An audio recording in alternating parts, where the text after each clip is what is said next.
یہاں کے اندر کوئی ہرا بھرا درخت ہے اسے بھی مت اتارنا. یہ تعلیمات ہے جناب محمد رسول اللہ صلی اللہ علیہ وسلم.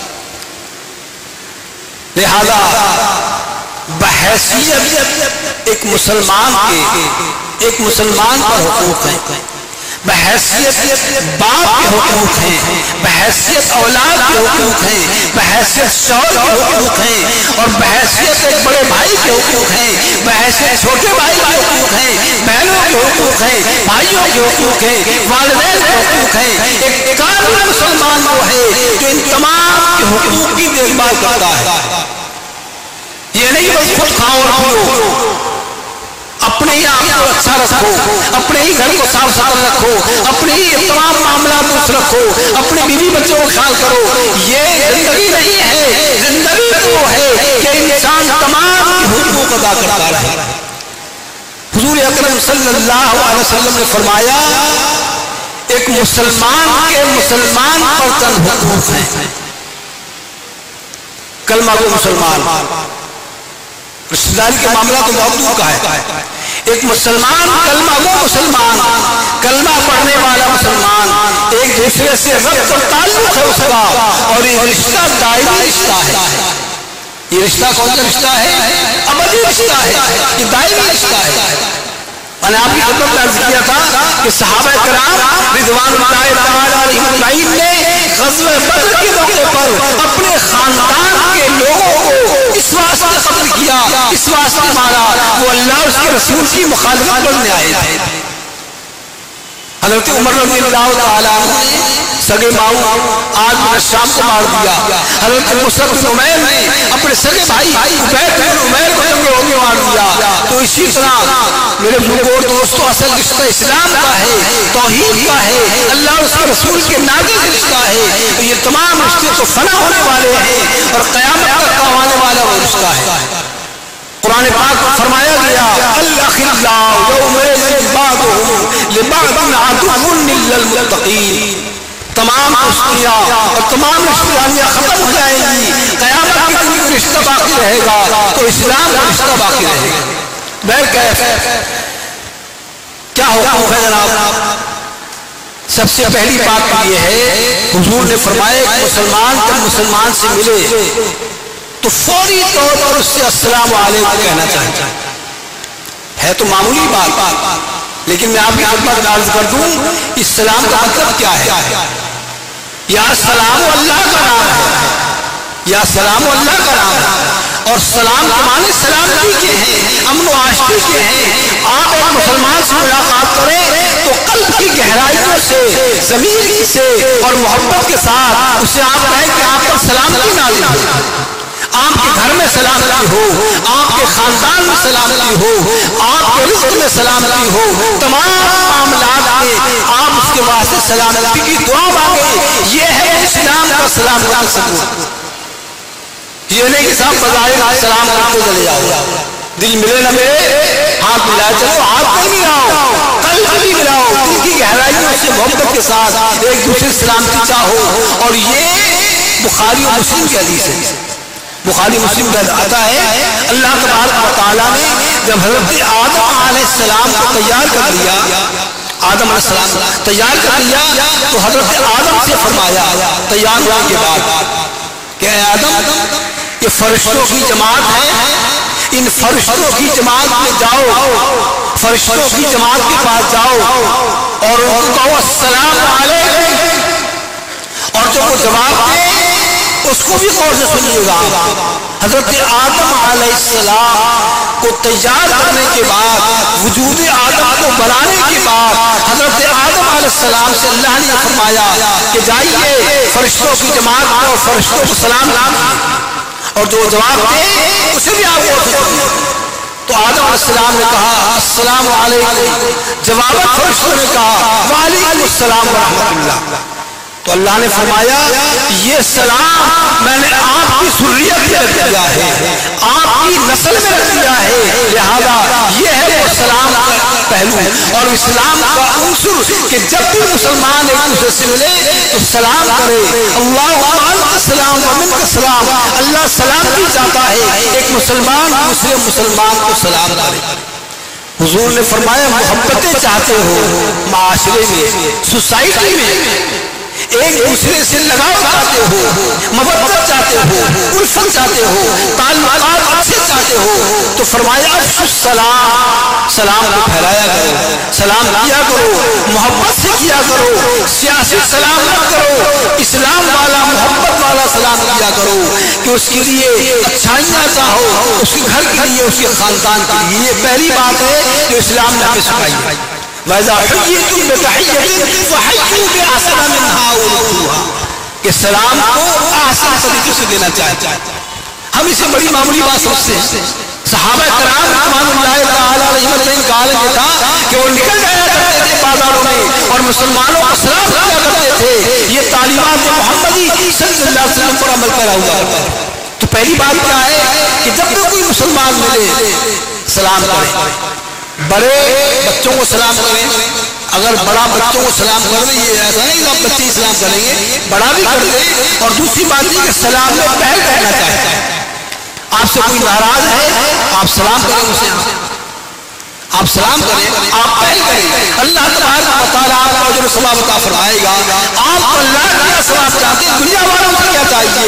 لہٰذا اگر کوئی ناراض ہے تو آپ سلام میں پہل کریں، ملاقات میں پہل کریں، معافی مانگیں، اللہ تبارک و تعالیٰ آپ کو بہتر اجر عطا فرمائے گا۔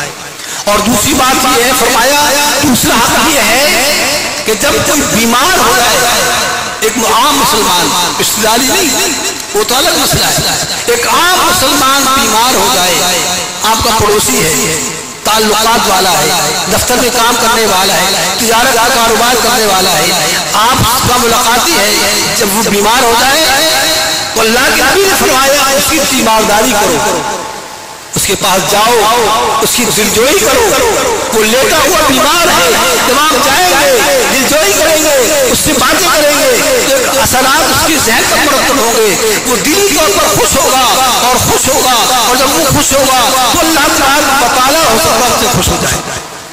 تو فرمایا تیمارداری کرو، اور فرمایا گیا ہے کہ مسلمان کی ہمیشہ خیر خواہی چاہو۔ تیسرا یہ ہے کہ مسلمان کی برائی نہ چاہو، کلمہ کو مسلمان پڑھنے والی کی خیر خواہی چاہو، اس کے لیے بہترین سوچ پیدا کرو، اس کے لیے اچھے خیالات پیدا کرو، اس کے دکھ درد میں شریک ہو، اس کے کام آؤ۔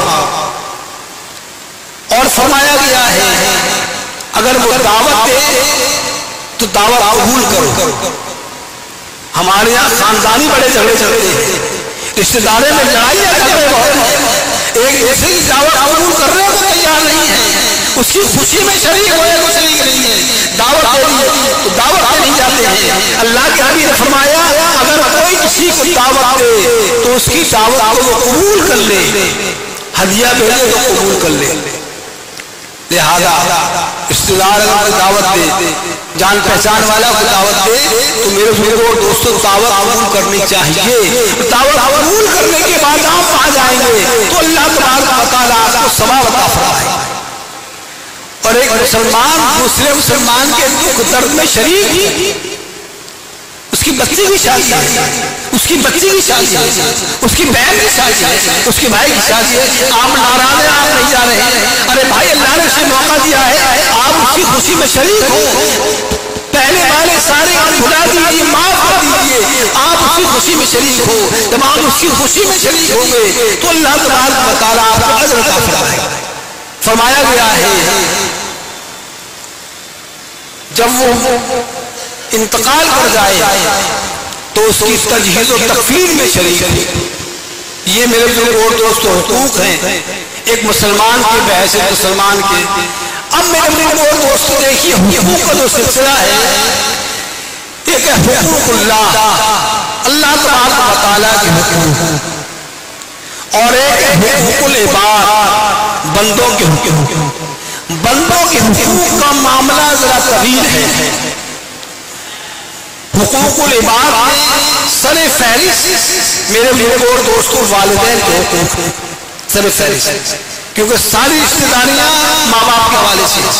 پہلے حق اس کا ہے اسلام میں حقوق العباد کا جب آغاز ہوتا ہے، حقوق العباد کا جب بات ہوتا ہے، اسلام جب حقوق العباد کی بحث کرتا ہے، حقوق العباد کے معاملے کا آغاز کرتا ہے، تو میرے دوستوں سر فہرست والدین کا مقام ہے۔ سورہ لقمان میں فرمایا گیا ان اشکر لی ولوالدیک وإلی المصیر، اے میرے بندو تم میرا شکر ادا کرو اور والدین کا شکر ادا کرو۔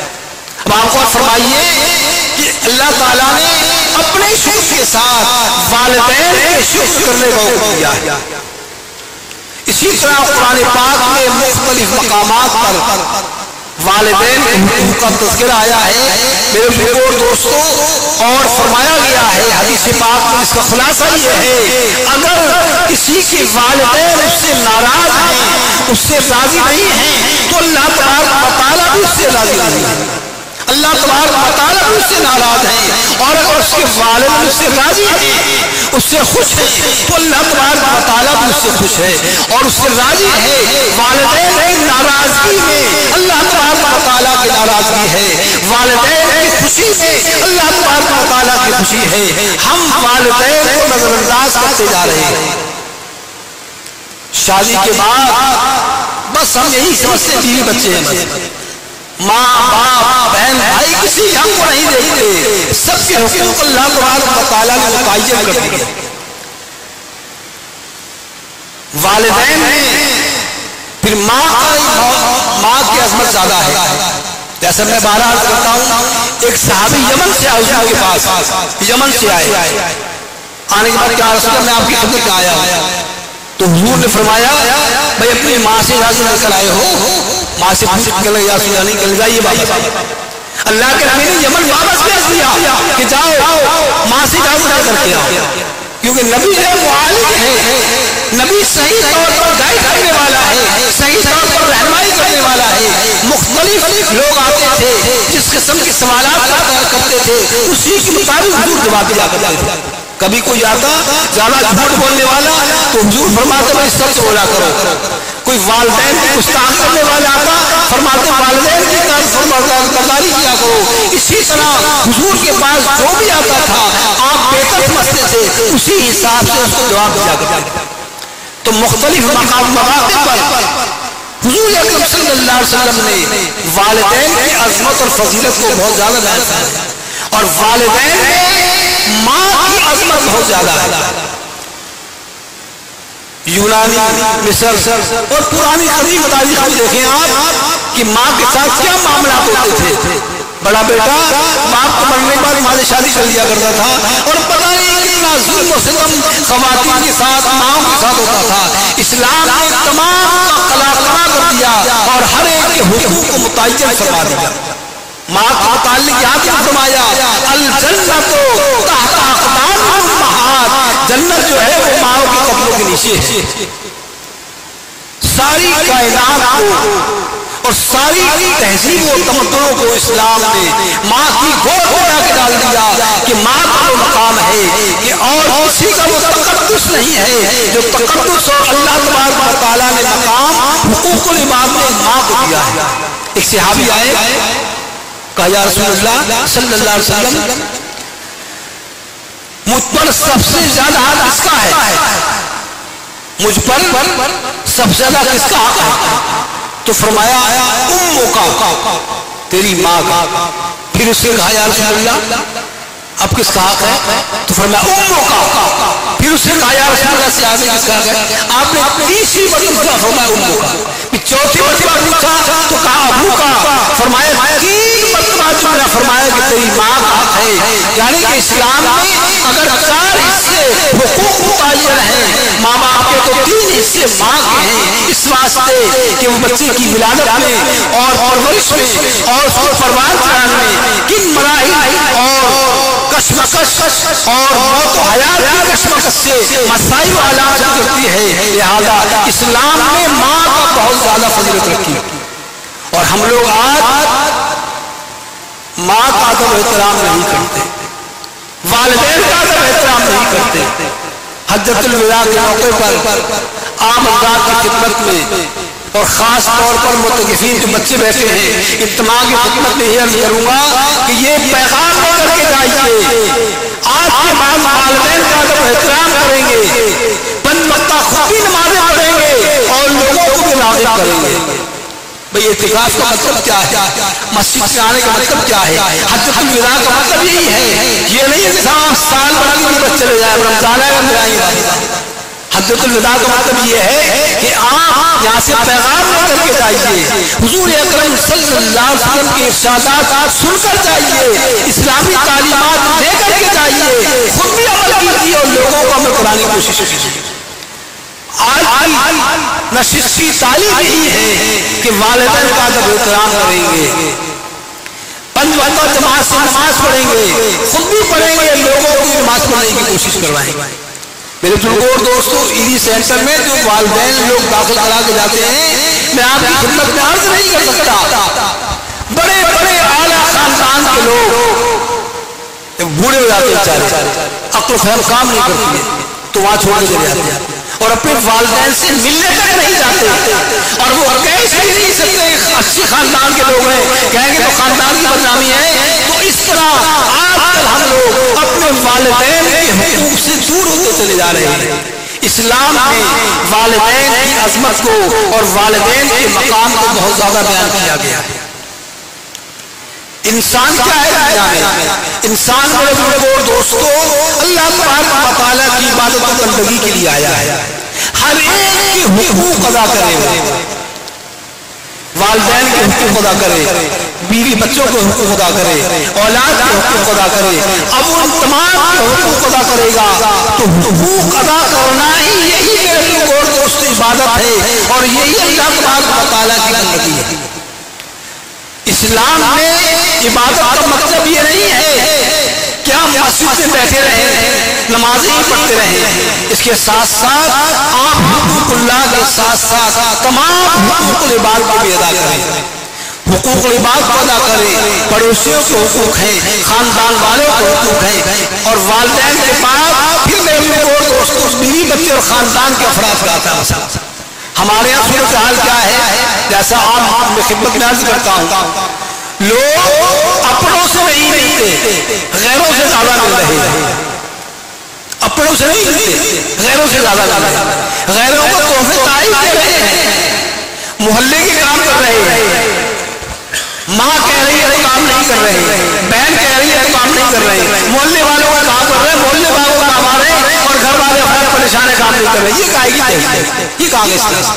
پہلے حق والدین کا، بہن بھائیوں کا، رشتہ داروں کا، اس کے بعد دوسروں کا حق ہے۔ اسی لیے اسلام کہتا ہے کہ حقوق کا آغاز ہوتا ہے تو سب سے پہلے والدین اور خاندان کے لوگوں کا حق ہے، اور یہی بات بارہا میں آپ کی خدمت میں عرض کرتا ہوں کہ زکوٰۃ ہو، فطرہ ہو، صدقہ و خیرات ہو، تمام معاملات میں خاندان کے لوگوں کو پہل کیجیے، خاندان کے لوگوں کو خیال کیجیے، خاندان کے لوگوں پر نظر کریں، وہ ایسے بات بڑے خوددار ہیں، کچھ نہیں کہتے، اپنے حالات میں مگن رہتے ہیں، لیکن ہم پر ضروری ہے کہ ایسے غرباء، فقراء، یتامہ اور مساکین جو ہمارے خاندان کے افراد ہیں، اپنے رشتہ دار ہیں، خاموشی کے ساتھ ان کی مدد کریں۔ فرمایا گیا ہے کہ صدقہ کرو، ایک ہاتھ کو دو، ایک ہاتھ سے دو تو اسی ہاتھ کو پتہ نہ چلے، خاموشی سے کر دیجیے، اللہ تبارک و تعالیٰ آپ کو اجر عطا فرمانے والا ہے۔ تو زکوٰۃ ہو، فطرہ ہو یا دیگر معاملات ہوں، ان تمام میں اپنے لوگوں کے خیال کیجیے، والدین کا ادب احترام کیجیے، 5 وقت نماز ادا کیجیے۔ یہی ہے وما خلقت الجن والانس الا لیعبدون، اے انسان ہم نے تمہیں بندگی عبادت کے لیے پیدا کیا ہے۔ اب اندازہ لگائیے اللہ تبارک و تعالیٰ کی بے شمار نعمتیں ہیں، ان نعمتوں کا اندازہ نہیں لگا سکتے۔ سورہ ابراہیم میں فرمایا گیا وَإِن تَعُدُّوا نِعْمَتَ اللَّهِ لَا تُحْصُوهَا، اے انسان اگر ہماری نعمتوں کو گننے لگ جائے، ہماری نعمتوں کو شمار کرنے لگ جائے تو ہماری نعمتوں کو تو گن نہیں سکتا ہے، شمار نہیں لگا سکتا۔ فَبِأَيِّ آلَاءِ رَبِّكُمَا تُكَذِّبَانِ، رب کائنات کی کون کون سی نعمتوں کو تم جھٹلاؤ گے؟ مسلسل نعمتیں مل رہی ہیں، لیکن ہم نعمتوں میں کیا کر رہے ہیں؟ ہم کیا اس کا حق ادا کر رہے ہیں؟ تو میرے بزرگوں اور دوستوں، عبادت یہی ہوا ہے، پانی ہے، زمین ہے، آسمان ہے، کتنی نعمتیں ہیں۔ وہ پانی کتنی بڑی نعمت، ہر ایک کی حیات پانی سے ہے، اتنی بڑی نعمت، اور پانی کے استعمال کو ہم اسراف کرتے ہیں۔ اگر خرچ کرنا ہے تو حساب سے خرچ کریں گے، کہ نل کا کھلا ہوا ہے، پانی بہائے چلے جا رہے ہیں، تو احتیاط کرنا چاہیے، ہمیں حساب کتاب دینا ہے۔ تو اتنی بے بہا نعمت، اور اس کا انتظام اللہ تعالیٰ نے ہر ایک کے لحاظ سے الگ الگ کر دیا ہے۔ جو پہاڑی علاقہ ہے وہ الگ اس کا انتظام ہے، جو بالکل زمینی علاقہ ہے وہ الگ الگ اللہ نے انتظام کر دیا۔ وہاں پہاڑوں میں چشمے نکال دیے، یہاں کنویں نکال دیے۔ تو رب کائنات اللہ تبارک و تعالیٰ کی نعمتیں ہیں، ایسی نعمتیں ہیں، اتنی نعمتیں ہیں کہ انسانوں کی تعداد 6 ارب ہے تقریباً، 6 ارب۔ ہر نعمت اور غذا اور خوراک اتنی تعداد میں ہے کہ تمام انسانوں میں تقسیم کیا جائے تو وہ بھوکا نہیں رہے گا۔ یہ تو نظام سوسائٹی کا نظام ہے، ہماری سیاسی بنیادوں پر انٹرنیشنل معاملات ہیں ہمارے، کہ اس کو دینا ہے، اس کو نہیں دینا ہے، اس قوم کو بھوکا مار دیا، وہاں بھوکے مرنے کے افریقہ وغیرہ میں اور دیگر ممالک میں۔ یہ تو انسانوں کی تقسیم ہے، انسانی سیاسی معاملات ہیں، لیکن اللہ تبارک و تعالیٰ نے انسانوں کے لیے سب کچھ دے دیا ہے، اور اس کے بعد فرمایا کائنات تیرے لیے ہے، سب کچھ تیرے لیے ہے، لیکن تو کسی کے لیے نہیں ہے، تو اللہ تبارک و تعالیٰ کی عبادت کرنے کے لیے۔ اور جب عبادت کرو گے تو نعمتیں ملیں گی۔ وَلَئِن شَكَرْتُمْ لَأَزِيدَنَّكُمْ، نعمت کے حصول کے بعد شکر ادا کرو گے تو نعمتوں میں اضافہ کر دوں گا۔ وَلَئِن كَفَرْتُمْ، اور اگر کفرانہ نعمت کیا، شکر ادا نہیں کیا، تو لَأَزِيدَنَّكُمْ، پھر میری پکڑ بڑی سخت ہے، پھر میرا عذاب بڑا سخت ہے، اور جب میں پکڑتا ہوں تو کوئی چھڑا نہیں سکتا ہے۔ اِنَّ بَطْشَ رَبِّكَ لَشَدِيدٌ، اے محبوب آپ کے رب کی پکڑ بڑی سخت ہے۔ تو اللہ تبارک و تعالیٰ جب اتنا مہربان ہے، نعمتیں دے رہا ہے، تو ہمیں بھی اللہ تبارک و تعالیٰ کی طرف رجوع کرنا چاہیے، ہر ایک کے حقوق ادا کرنے چاہیے، ہر ایک کے حقوق کو بجا لانا چاہیے۔ یہی میرے اور دوستوں اسلامی تعلیمات ہے۔ یہی عام افراد کی خدمت میں عرض کرنا ہے کہ ہر ایک کا حق ادا کیجیے، والدین کا حق ادا کیجیے، بہن بھائیوں کا حق ادا کیجیے، رشتہ داروں کا حق ادا کیجیے، اپنے احباب کا، دوستوں کا، سوسائٹی میں جہاں پر بھی آپ رہ رہے ہیں، آپ کی جو بھی اللہ نے ذمہ داری ڈالی ہے اس کا حق ادا کرتے رہیے۔ یہی میرے اور دوستوں اسلامی تعلیمات ہیں، اور یہ اللہ کے نبی کا فرمان ہے۔ اللہ تبارک و تعالیٰ